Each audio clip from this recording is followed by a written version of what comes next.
বাণীপীঠ শিক্ষাঙ্গনের উপস্থাপনায় একটি গুরুত্বপূর্ণ প্রশ্ন উত্তরের ক্লাসে তোমাদের সবাইকে স্বাগত জানাচ্ছি। আমি রিনি সেনগুপ্ত।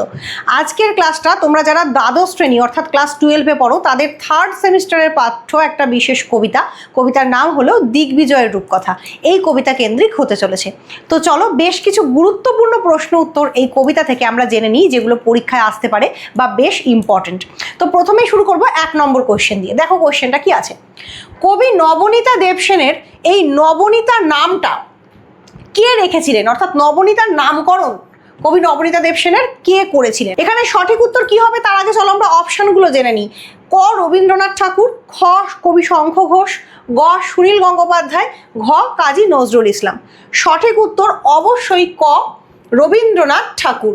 নবনীতা দেবসেনের নবনীতা নামকরণটি কিন্তু রবীন্দ্রনাথ ঠাকুরের করা, কারণ নবনীতা দেবসেনের বাবা এবং মায়ের সঙ্গে রবীন্দ্রনাথ ঠাকুরের পারিবারিক সূত্রে খুব ভালো সম্পর্ক ছিল। তো সেই সূত্রে ছোট্ট সদ্যজাত নবনীতাকে দেখে রবীন্দ্রনাথ ঠাকুর আশীর্বাদ করে তার জন্য এই নামটি রেখেছিলেন, যেটি পরবর্তীকালে তার নাম হয়।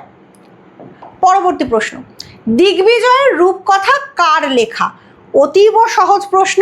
সুনীল গঙ্গোপাধ্যায়, শঙ্খ ঘোষ, নবনীতা দেবসেন নাকি তিলোত্তমা মজুমদার? সঠিক উত্তর তোমরা প্রত্যেকেই জানো, নবনীতা দেবসেনের লেখা।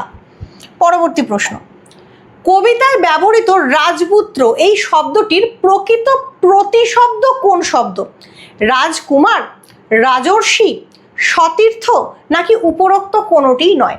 রাজপুত্র শব্দের সঠিক প্রতিশব্দ হলো রাজকুমার, অর্থাৎ রাজার ছেলে এই শব্দটি। চলে যাব পরবর্তী প্রশ্নে। পক্ষীরাজ আসলে কি? দেখো অপশন রয়েছে, কাল্পনিক রথ, খ কাল্পনিক যুদ্ধযান, গ কাল্পনিক অশ্ব নাকি ঘ কাল্পনিক পাখি? প্রকৃত উত্তর হলো পক্ষীরাজ এক ধরনের রূপকথায় বর্ণিত কাল্পনিক ঘোড়া। তাহলে উত্তর কোনটা হবে? কাল্পনিক অশ্ব বা ঘোড়া হলো পক্ষীরাজ। এর পরের প্রশ্ন, রক্তে আমি ড্যাশ। খুব গুরুত্বপূর্ণ কবিতার ইম্পর্টেন্ট লাইন, খুব গুরুত্বপূর্ণ একটা শব্দবন্ধ। তার কারণ এই শব্দবন্ধটাই কিন্তু আমাদের পাঠ্য কবিতার মূল কাব্যগ্রন্থ। মূল কাব্যগ্রন্থের নাম কি? রক্তে আমি কি হবে? রাজপুত্র, কোটালপুত্র, শূদ্র নাকি ব্রাহ্মণ? সঠিক উত্তর রক্তে আমি রাজপুত্র। চলে যাব পরবর্তী প্রশ্নে। পুষ্পক কোথায় পাড়ি দেয়? দূরদেশে, অজানা দ্বীপে, তেপান্তরে নাকি আকাশে?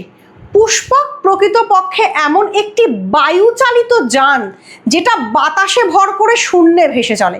কাজেই তোমরা অপশনগুলো থেকে বুঝতেই পারছো, পুষ্পক পাড়ি দেয় আকাশে। পরবর্তী প্রশ্ন, দিগ্বিজয়ে যেতে হবে ড্যাশ দিলেন সাজিয়ে। কে সাজিয়ে দিলেন কবিকে দিগ্বিজয়ে যাওয়ার জন্য? ক পাটরানী, খ ছোট রানী, গ দুয়োরানী নাকি ঘ সুয়োরানী? আমরা জানি যে দিগ্বিজয়ের রূপকথা কবিতার যিনি মা তিনি হচ্ছেন একজন দুঃখিনী। তো খুব দুঃখিনী নারী, তো তিনি কে? তিনি হলেন দুয়োরানী। পরবর্তী প্রশ্ন, স্তম্ভ মেলাও। এই ধরনের প্রশ্ন কিন্তু পরীক্ষায় আসবে, খুব গুরুত্বপূর্ণ প্রশ্ন। এরকম অপশন দেওয়া থাকবে, ক খ করে স্তম্ভ মেলাতে হবে। ভালো করে দেখো কি কি আছে। মরুপথে, আকাশে, সিন্ধু জলে, তেপান্তরে। এদিকে আছে পুষ্পক, পক্ষীরাজ, সপ্তডিঙা, উট। আমরা আগে মিলিয়ে নিই। আমরা প্রথমেই দেখতে পাচ্ছি মরুভূমিতে কি চলে না, মরুভূমিতে সবসময় উট চলে। আকাশে কি চলে? এর আগেরই একটা প্রশ্ন প্রসঙ্গে বললাম, আকাশে পুষ্পক চলে, কারণ পুষ্পক বাতাসে ভর করে ভেসে চলে। সিন্ধু জলে কি ভাসতে পারে?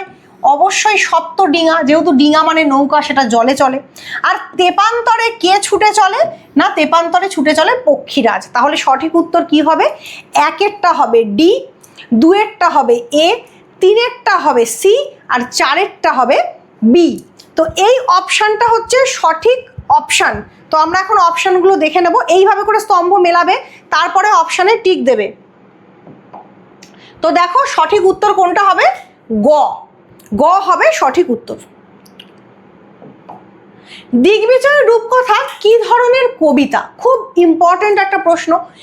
গীতি কবিতা, গদ্য কবিতা, শোক কবিতা না চতুর্দশপদী কবিতা? আমরা দেখতে পাচ্ছি কবিতায় 10টা লাইন রয়েছে, কাজেই চতুর্দশপদী কবিতা তো কোনোভাবেই হবে না। শোক কবিতা ঠিক নয়, কারণ এখানে কোনো শোকের কথা বলা হচ্ছে না। গীতি কবিতাও ঠিক পুরোপুরি একে বলা যায় না, কারণ এর মধ্যে ছন্দ সুরের অতটা মিল নেই। তাহলে এটা কি ধরনের কবিতা? এটা হলো একটা গদ্য কবিতা। তো দিগ্বিজয়ের রূপকথা একটি গদ্য কবিতা। পরের প্রশ্ন, শুধু ড্যাশ দুটি সরঞ্জাম কেমন?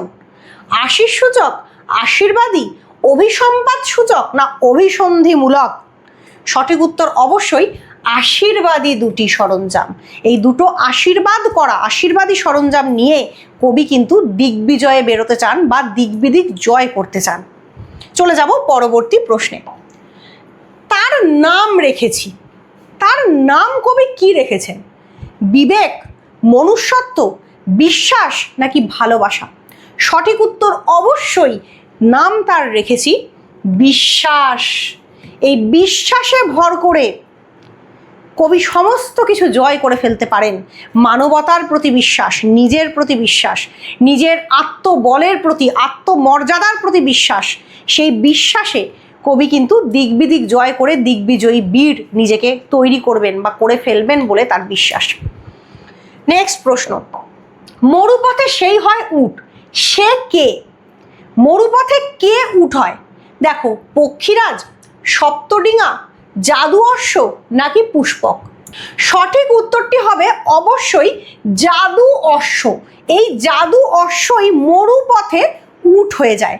অর্থাৎ সে এমনই একটা ম্যাজিক্যাল জিনিস যেটা যখন যেমনভাবে কবির সাহায্য প্রয়োজন তখন তেমনভাবে কবিকে সাহায্য করে। তো যথারীতি জাদু অশ্ব মরুপথে হয়ে যায় উট। পরবর্তী প্রশ্ন, তেপান্তরে ড্যাশ, তেপান্তরে কি হয়? গরুর হয়, পুষ্পক হয়, ডানাওয়ালা কাল্পনিক ঘোড়া হয় না পক্ষীরাজ হয়? আমরা কবিতা অনুসারে দেখতে পাই তেপান্তরে সেই হয় পক্ষীরাজ। তো তেপান্তরে ড্যাশে বসবে পক্ষীরাজ। এর পরের প্রশ্নে আমরা এবার চলে যাব। প্রথম প্রত্যয় সংকলন গ্রন্থটি কবে প্রকাশিত হয়? এই প্রথম প্রত্যয় কবি নবনীতা দেবসেনের লেখা একটি কাব্য সংকলন গ্রন্থ, দেশ পত্রিকায় এই গ্রন্থটা প্রকাশিত হয়েছিল। কবে?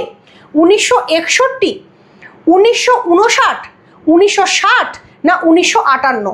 সঠিক উত্তর হচ্ছে 1959 সালে। কোথায় প্রকাশিত হয়েছিল? না দেশ, এই দেশ নামক পত্রিকায় প্রকাশিত হয়েছিল। প্রশ্ন আসতে পারে। নেক্সট প্রশ্নে চলে যাব। দিগ্বিজয়ের রূপকথা কবিতাটি কোন ছন্দে রচিত? দেখো অনেকগুলো অপশন রয়েছে। ক মিশ্রবৃত্ত ছন্দে, খ ছড়ার ছন্দে, গ কলাবৃত্ত ছন্দে নাকি ঘ অমিত্রাক্ষর ছন্দে? সঠিক উত্তর হলো দিগ্বিজয়ের রূপকথা কবিতাটি মিশ্রবৃত্ত ছন্দে রচিত। এটা তোমরা যদি বড় হয়ে পরবর্তীকালে বাংলা অনার্স পড়ো তখন তোমরা ছন্দ অলংকার এগুলো পড়বে, শিখবে, জানবে, তখন তোমরা বুঝতে পারবে এই ছন্দগুলো প্রকৃতপক্ষে কি জিনিস। এখন শুধুমাত্র নামটাই জেনে রাখো। পরবর্তী প্রশ্নে চলে যাব। ড্যাশ সেই হয় উট, কোথায় সে উট হয়? মরুপথে, রাজপথে, মরুদ্যানে না তেপান্তরে? যথারীতি আমরা জানি উট কোথায় চলে? উট সবসময় মরুভূমিতে চলে, মরুভূমির পথে চলে। কাজেই মরুপথে সঠিক অপশান সেই হয় উট। এরপর চলে যাব পরবর্তী প্রশ্ন। সমুদ্র, সাগর ইত্যাদি শব্দের প্রতিশব্দ রূপে আমরা কোন শব্দটা কবিতায় প্রযুক্ত হতে দেখতে পাই বা কোন শব্দটা কবিতায় প্রযুক্ত হয়েছে? দেখো, সিন্ধুর, সিন্ধি, সিন্ধু নাকি সিন্ধু? প্রকৃত উত্তর হলো সিন্ধু। এই সিন্ধু শব্দটা কবিতায় ব্যবহৃত হয়েছে সমুদ্র বা সাগরের প্রতিশব্দ রূপে। পরবর্তী প্রশ্ন, পূত শব্দের অর্থ কি? পবিত্র, পূজ্য, পূজিত না অর্চিত? প্রকৃতপক্ষে পূত শব্দের অর্থ হলো পবিত্র। পরবর্তী প্রশ্ন দেখে নাও। নবনীতা দেবসেন পদ্মশ্রী পুরস্কারে ভূষিত হয়েছেন কত খ্রিস্টাব্দে? 1997 সাল না 2000 সাল না 2011 সাল নাকি 2001 সাল? সঠিক উত্তর হচ্ছে 2000 সালে নবনীতা দেবসেন পদ্মশ্রী এই পুরস্কারটা পেয়েছিলেন। আবার একটা স্তম্ভ মেলাও। দেখো বারবার করে আমি বলছি, স্তম্ভ মেলানো পরীক্ষা এলে আগে নিজেরা পেন্সিল দিয়ে দাগ দিয়ে স্তম্ভটা মিলিয়ে নেবে, তারপর কিন্তু যে অপশান রয়েছে সেই অপশানটা দেখে দেখে মেলাবে।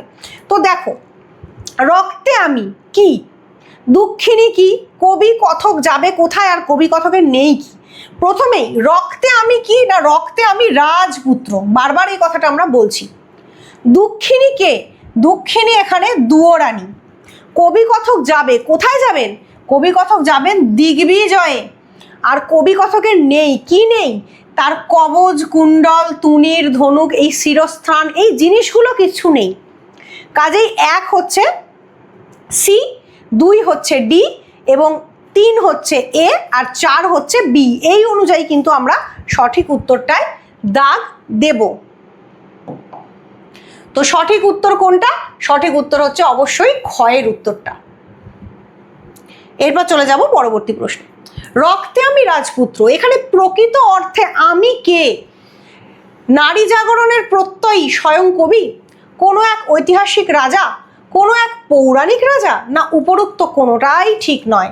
সঠিক উত্তর অবশ্যই নারী জাগরণের প্রত্যয়ী স্বয়ং কবি। এখানে কবি প্রকৃতপক্ষে রাজপুত্র শব্দটাকে কোনো লিঙ্গ বা জেন্ডার ধরে ব্যবহার করেননি। অর্থাৎ রাজপুত্র শব্দটা এখানে লিঙ্গবাচক শব্দ নয়, পুত্র মানেই যে ছেলে তা কিন্তু এখানে নয়। এখানে রাজপুত্র শব্দটা প্রকৃতপক্ষে একটা নিউট্রাল ওয়ার্ড। রাজপুত্র বলতে এখানে রাজ তেজে দীপ্ত বীরত্ব ব্যঞ্জক আত্মমর্যাদা প্রবণ একটা মানুষকে বোঝানো হয়েছে, যেটা কিন্তু ছেলে মেয়ে নির্বিশেষে যে কেউ হতে পারে। তো প্রকৃতপক্ষে এখানে নারী পুরুষ ভেদাভেদ করেননি আমাদের কবি, তাই তিনি বলেছেন রক্তে আমি রাজপুত্র। আমার মধ্যে রাজা সুলভ গাম্ভীর্য, রাজা সুলভ বীরত্ব, রাজপুত্র সুলভ যে আচার আচরণগুলো সেইগুলো রয়েছে। তো সেই জন্যই এইরকম শব্দের ব্যবহার। কবচ কুণ্ডল নেই কারণ কি? জননী দুয়োরানীর কথককে কবচ কুণ্ডল দেওয়ার সামর্থ্য নেই, রাজপুত্র জননীর নিকট উপেক্ষিত, রাজপুত্রের কবচ কুণ্ডল ধারণের যোগ্যতা নেই। এটা কবচ হবে, কাগজ হবে না, এটা কবচ হবে। কবচ ধারণের যোগ্যতা নেই, ধারণের যোগ্যতা নেই, না রাজপুত্র কবচ কুণ্ডল ধারণে অসম্মত হয়েছেন। প্রকৃত উত্তর হলো জননী তার দুঃখিনী দুয়োরানী জনম দুঃখিনী, তার পক্ষে কথককে কবচ কুণ্ডল দেওয়ার মতো বা কবচ কুণ্ডল দিয়ে তাকে পাঠানোর মতন সামর্থ্য নেই। অর্থাৎ তার জননী খুব দুঃখিনী, অনেক কষ্টে তিনি সন্তানকে মানুষ করেছেন, তাই তার কাছে কিন্তু কোনো কিছুই তার চাহিদা অনুযায়ী তাকে দেওয়ার সামর্থ্য নেই। পরবর্তী প্রশ্ন, রক্তে আমি রাজপুত্র, রাজপুত্রের জননীকে নিম্নোক্ত কোন বিশেষণে বিশেষিত করা হয়েছে? দুঃখিনী, মায়াবী, সুখী, না ধার্মিক? প্রকৃতপক্ষে রাজপুত্রের জননী দুঃখিনী, দুঃখিনী জননী, তিনি চিরদুঃখী। কিছুই ছিল না, কি ছিল না?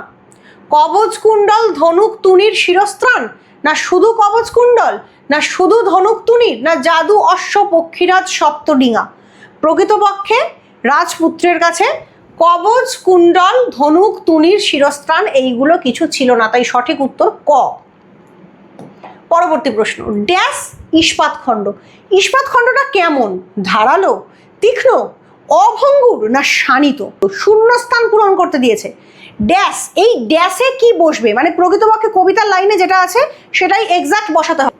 অবশ্যই উত্তর হবে শানিত ইস্পাত খণ্ড, গুলিয়ে ফেলবে না, শানিত ইস্পাত খণ্ড। তারপর কিন্তু কবিতার লাইনে কমা দিয়ে আছে অভঙ্গুর, কাজেই অভঙ্গুর এক্ষেত্রে লিখলে ভুল হয়ে যাবে।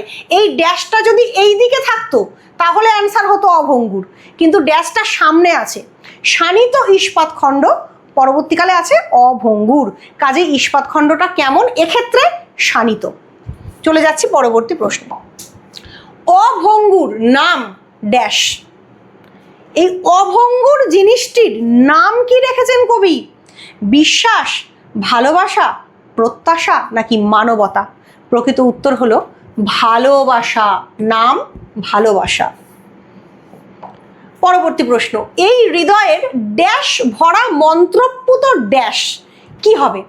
খাপে ভরা মন্ত্রপুত অসি, নাকি আধারে ভরা মন্ত্রপুত তরবারি, না খাপে ভরা মন্ত্রপুত কৃপান, না কোষে ভরা মন্ত্রপুত অসি?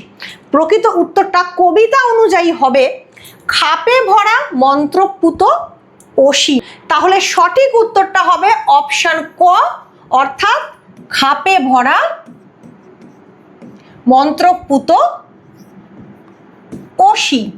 এইভাবে তোমাদেরকে অপশনে দাগ দিতে হবে।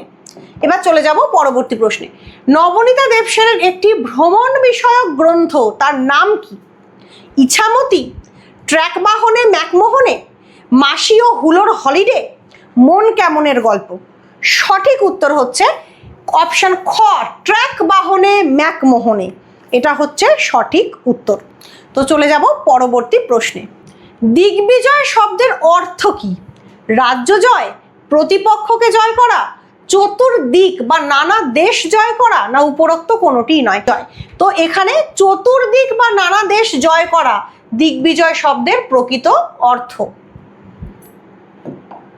পরের কোশ্চেন আবার একটি অপূর্ব সুন্দর স্তম্ভ মেলাও। দেখো, মন্ত্র দ্বারা শোধিত অসি, সেটা কেমন? অসি শুধু, সেটা কেমন? অসি নির্মিত কি দিয়ে, আর মন্ত্রপুত অসির নাম? মন্ত্র দ্বারা শোধিত অসি সেটা হচ্ছে হৃদয়ের খাপে ভরা। শুধু অসিটা কেমন? অসি শানিত। অসি নির্মিত হচ্ছে কি দিয়ে? ইস্পাত খণ্ড দিয়ে। আর মন্ত্রপুত অসির নাম ভালোবাসা। তো এখান থেকে তোমরা বুঝতে পারছো স্তম্ভ মেলানো অনুযায়ী সঠিক উত্তরটি হবে ঘয়ের দাগের উত্তরটি। তো আজকের এই দিগ্বিজয় রূপকথা কবিতা থেকে 30খানা অপূর্ব সুন্দর প্রশ্নের সেট তোমাদের কেমন লাগলো অবশ্যই কমেন্ট করে জানাও, এবং অবশ্যই সাবস্ক্রাইব করে রাখো আমার চ্যানেলটাকে পরীক্ষার আগে বিভিন্ন বিষয়ে সাহায্য পাওয়ার জন্য এবং এর পরের ক্লাসগুলোতেও হেল্প পাওয়ার জন্য। আজকের ক্লাসটা এখানেই শেষ করলাম। ধন্যবাদ।